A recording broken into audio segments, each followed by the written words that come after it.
প্রিয় বন্ধুরা, আসসালামু আলাইকুম ওয়া রাহমাতুল্লাহি ওয়া বারাকাতুহু।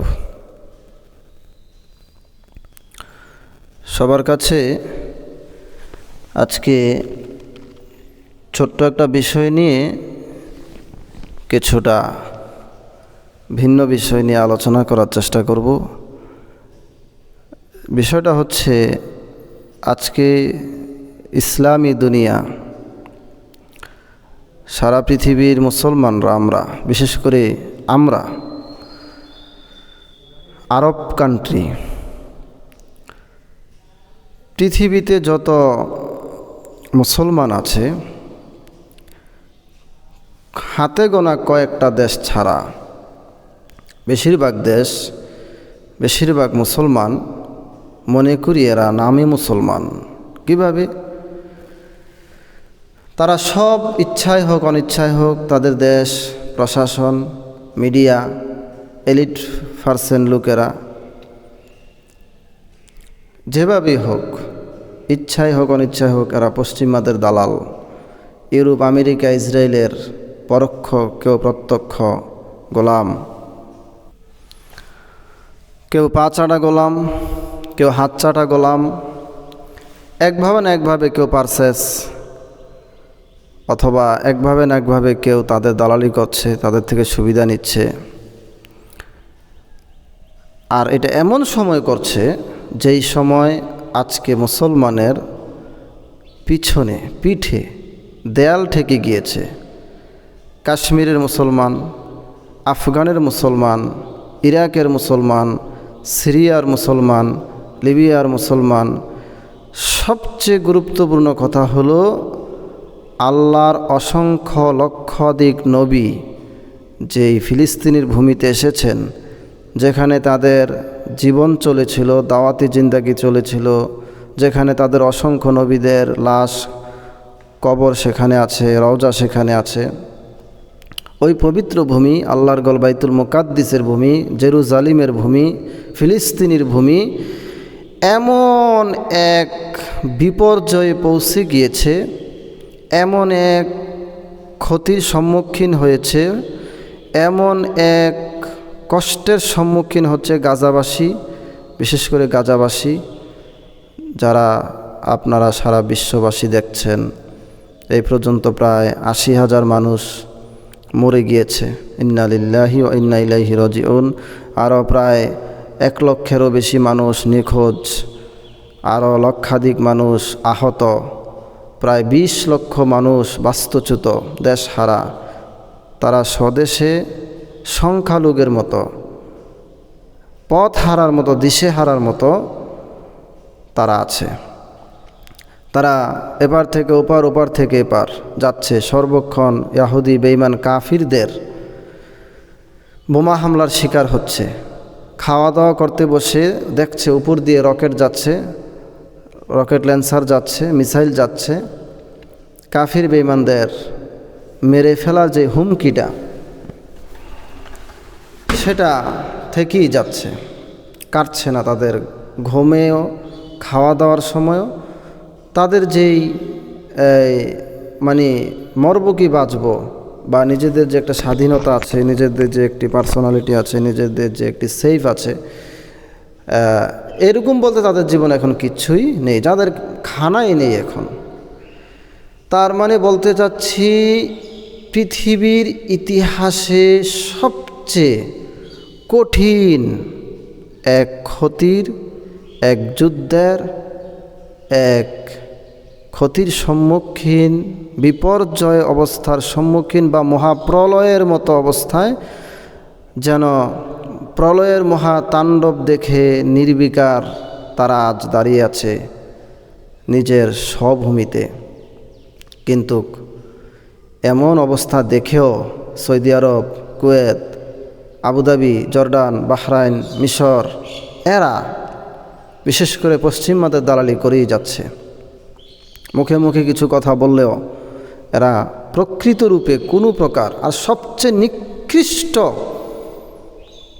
কুয়েত, আবুধাবি, মিশর, এই ৩ জনের জন্য মুসলমান বা বর্তমানে সৌদি আরব কিছু করতে চাইলেও এই তিনজনের জন্য, কুয়েত, আবুধাবি, মিশর, যতটুকু আমরা দেখতে পেরেছি, তিনজনের জন্য কিছুই করতে পারছে না।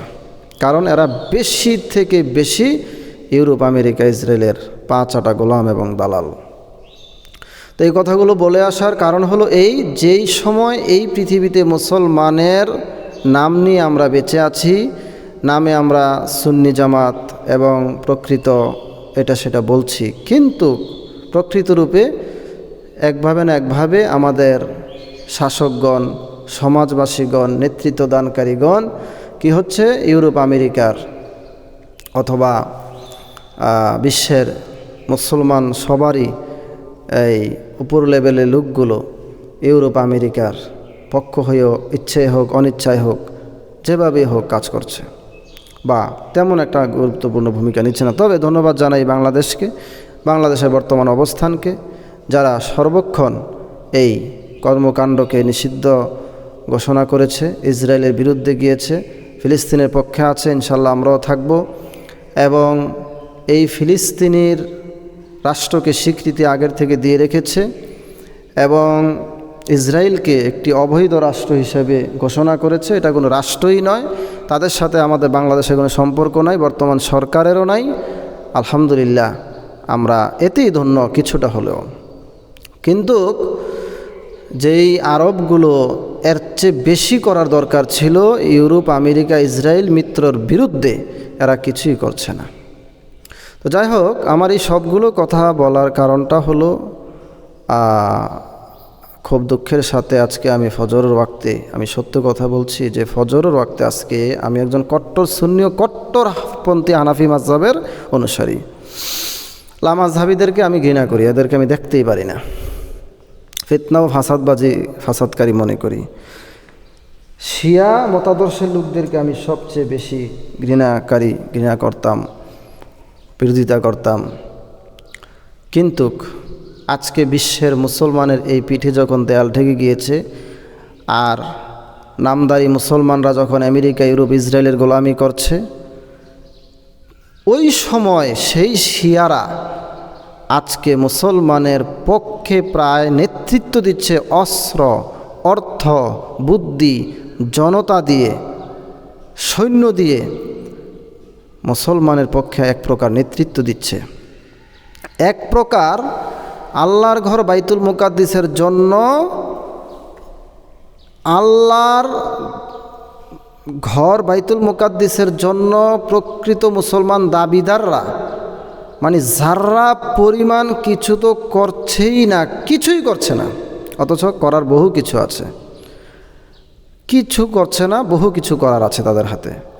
কিন্তু ইরান শিয়া হয়ে তারা জানে এখানে তাদের কিছুই মতাদর্শ প্রতিষ্ঠা করতে পারবে না, কিন্তু এই বাইতুল মুকাদ্দিসের জন্য, কমপক্ষে মানবতার জন্য, মুসলমানের জন্য, নির্যাতিত নিপীড়িত মুসলমানের জন্য, এই ক্ষুধার্ত মানুষের জন্য, নারী ও শিশুদের জন্য, সেই ইরানের শিয়ারা, বিশেষ করে ইব্রাহিম রাইসি, ইরানের বর্তমান ইসলামিক রেগুলেশনারি গার্ড না কি বলে, IRGC, তারা মধ্যপ্রাচ্যে একমাত্র ইসরায়েলের মতন পৃথিবীর নিকৃষ্ট, একবারে নিকৃষ্ট জাতি, ইহুদি জাতির বিরুদ্ধে তারা জীবন দিয়ে লড়ে যাচ্ছে, জান মাল। আল্লাহ রাসূল বলেছেন, জাহিদুল মুশরিকিনা বিআমওয়ালিকুম ওয়া আনফুসিকুম আলসিনাতিকুম, তোমরা কাফির মুশরিকদের বিরুদ্ধে লড়াই করো জান দিয়ে, মাল দিয়ে, জবান দিয়ে। মুসলমানরা জান, মাল, জবান কিছু দিয়ে করছি না, শিয়ারা জান, মাল, জবান দিয়ে, রাষ্ট্র দিয়ে, সব দিয়ে তারা করছে। যাই হোক, শিয়ারার বিরুদ্ধে, তাদের মতাদর্শের বিরুদ্ধে আমরা ছিলাম, এখনও আছি, থাকবো যদি তারা ফিরে না আসে, কথা ঠিক। কিন্তু সেই কথা বলার অধিকার আজকে আমাদের নাই, কারণ আমরা ইউরোপ, আমেরিকা, ইসরায়েলের বিরুদ্ধে কিছুই করতে পারছি না, তাদের দালালি করছি। আরও আমরা নিজেরাই যেহেতু অন্যায় পথে আছি, অন্যের অন্যায় নিয়ে বলার কোনো অধিকার নাই আমাদের। সেই শিয়ারা আজকে করছে, প্রকৃত ইসলামের কাজ করছে। যাই হোক, এই কথাগুলো বলার কারণটা হলো এই, একটা স্ট্যাটাস আর পোস্ট দিয়ে লেখালেখি করে পুরা কথা বোঝানো যায় না, বলা যায় না। আমি আজকে ফজর রক্তে প্রায় ক্রন্দনমুখী হয়ে ইব্রাহিম রাইসির জন্য এইভাবে দোয়া করেছি, আল্লাহ মুসলমানের যুদ্ধের বর্তমান অবস্থার কাফির বেঈমানের বিরুদ্ধে যে নেতৃত্ব দেওয়া দরকার একমাত্র ইরান সামনে এসে দিচ্ছে, অস্ত্র, অর্থ, জানমাল সব কিছু দিয়ে। সেই ইব্রাহিম রাইসি দুর্গম এক পাহাড়ি অঞ্চলে আজারবাইজান থেকে আসতে গিয়ে গতকালকে রাত্রে এমন এক জায়গায় হয়তো সে আশ্রয় নিয়েছে অথবা পড়ে গিয়েছে, কিছুই এখনও জানা যায়নি। দোয়া করেছি, আল্লাহ মুসলমানের এই বর্তমান অবস্থাকে, নেতৃত্বকে ইয়াহুদিরা হাসাহাসি করবে, অথচ কাজ হচ্ছে তোমার দিনের, কাজ হচ্ছে বাইতুল মুকাদ্দিসের, কাজ হচ্ছে মুসলমানের পক্ষের। তাই তার জন্য আমি ক্রন্দনমুখী হয়ে দোয়া করেছি, এখনও দোয়া করছি, আল্লাহ ইব্রাহিম রাইসি ইরানের প্রশাসনের প্রধান ব্যক্তিরা যদি সেখানে বড় কিছুর ঘটনায় পতিত হয়, তাহলে ইহুদিরা, খ্রিস্টানরা হাসাহাসির একটা জায়গা পাবে। বিশেষ করে আমি একটা পোস্ট দেখেছি, ইসরায়েলের একটা দেখেছি, মানে ইব্রাহিম রাইসি পড়ে আছে, হেলিকপ্টার পড়ে আছে, মরে আছে, এটা নিয়ে মানে ইসরায়েলিরা একটি পোস্ট করেও ফেলেছে। তো এই জন্যই দেশবাসীকে বলবো, শোনেন, ইরানিদের যেই সমস্যা আছে সেটা আমরা জানি, বৃহৎ স্বার্থে অর্থনৈতিক, রাজনৈতিক, কূটনৈতিকভাবে তাদের বলয়ে যাওয়া ছাড়া মুসলমান যারা প্রকৃত দ্বীনের কাজ করতে চায় তাদের কোনো উপায় নাই তাদের পক্ষে যাওয়া ছাড়া। কারণ কি, যুদ্ধের জন্য, সামরিকতার জন্য, অর্থনীতির জন্য, রাজনীতির জন্য, কূটনীতির জন্য, ইহুদি খ্রিস্টানদেরকে ঘায়েল করার জন্য চীন, রাশিয়া, ইরান, তুরস্ক যেই বলয় তৈরি করেছে, এই বলয়ে এখন সারা বিশ্বের, বিশেষ করে আমরা দেখেছি যে আরবের, আফ্রিকার যেই মুসলিমগুলো, দেশগুলো বেশিরভাগে চীন বলয়ের শক্তিতে তারা সাপোর্ট করেছে।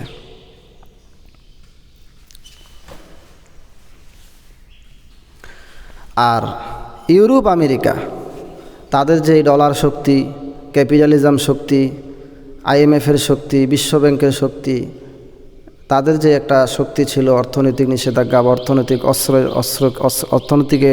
অস্ত্রের মতো ব্যবহার করা, সেই দিনটাও প্রায় তাদের ফুরিয়ে এসেছে। চীন, রাশিয়া, ইরান, তুরস্ক, এই 4 দেশের নেতৃত্বে যেই ইকোনমিক করিডর, রাজনৈতিক, অর্থনৈতিক, কূটনৈতিক যে অবস্থা তৈরি হয়েছে, অর্থনৈতিকভাবেও যেই অবস্থা তৈরি হয়েছে করছে তারা, বিশ্ব প্রায় এখন 2 ভাগে বিভক্ত। বিশেষ করে বাংলাদেশও এখন চীন, রাশিয়া বলয়ের পক্ষে, পশ্চিমাদের থেকে প্রায় ফিরে এসেছে। যাই হোক, এই সব কথার কারণ হলো যে আমরা এখন দোয়া করতে পারি যে আল্লাহ মুসলমানের পক্ষে যে লড়াইটা হচ্ছে, এখন নেতৃত্ব দিচ্ছে শিয়া হয়েও তাদের লিডার, এরকম হয় অনেক সময়। আমরা প্রথম বিশ্বযুদ্ধের কথা শুনেছি, জার্মানের সৈন্যের নেতৃত্ব দিয়েছে ওসমানীয় সৈন্যের নেতৃত্ব দিয়েছে জার্মানি কমান্ডার। মিলেমিশে যুদ্ধ করেছে জার্মান, অটোমান, কাফির বেঈমানদের বিরুদ্ধে, মানে Russia, America, Canada, Belgium, France, Britain, এদের পরাশক্তির বিরুদ্ধে লড়াই করেছে জার্মান, অটোমান। কিভাবে মিলেমিশে আমরা তা জানি, বৃহৎ স্বার্থে, প্রয়োজনে। ইরানের সাথে রাজনীতি, সেটাও আমাদের বৃহৎ স্বার্থে, প্রয়োজনে। যেই জায়গায় আমাদের প্রকৃত মুসলমান নামদারিরা ইউরোপ, আমেরিকার গোলামি করছে, সেই জায়গায় ইরান মুসলমানের পক্ষ হয়ে, ইসলামের পক্ষ হয়ে, বাইতুল মুকাদ্দিসের পক্ষ হয়ে, মানবতার পক্ষ হয়ে কাজ করছে। এই জন্য আমি মনে করি এখন ইরান যদি কাউকে ডাকও দেয়, ইরান যদি কাউকে সাপোর্ট করে, ইরান যদি কারোর কাছে দোয়া চায়, তাদের জন্য অন্তত বেঁচে থাকার দোয়া আমরা করতে পারি যে আল্লাহ এদেরকে বাঁচিয়ে রাখো, এদেরকে যেমন ইরানের প্রেসিডেন্ট এখন যে দুর্গম এলাকায় পতিত হয়েছে, বিপদগামী হয়েছে, তাদের জন্য আমরা এইভাবে বলতে পারি, বলেছি যে আল্লাহ এই অবস্থায় যদি তাদের কিছু হয় তাহলে আমাদের যে নেতৃত্ব ব্যবস্থা একটা হাসির মুখে পড়ে যাবে। ইসরায়েলের কুখ্যাত বেঈমান, শয়তান, লানতপ্রাপ্ত, এবং আল্লাহ বলেছেন ওয়াকাত্তানাহুম ফিল আরদি উমামা, এই কাফের বেঈমান ইহুদিরা তোমরা নিক্ষিপ্ত আর বিক্ষিপ্ত হয়ে সারা পৃথিবীতে ছিন্ন বিচ্ছিন্ন হয়ে ঘুরবে। তারা ঘুরেছে হাজার হাজার বছর, এখনও ঘুরছে। তাদের কোনো দেশ নেই, ছিল না। ইসরায়েল নামে কোনো দেশ নেই, ছিল না, থাকতে পারে না। সেখানে একটি ফিলিস্তিনি ভূমি ছিল, এখনও আছে, থাকবে। এই কথা বলে আমি ইনশাল্লাহ শেষ করছি। আসসালামু আলাইকুম ওয়া রাহমাতুল্লাহি ওয়া বারাকাতুহু।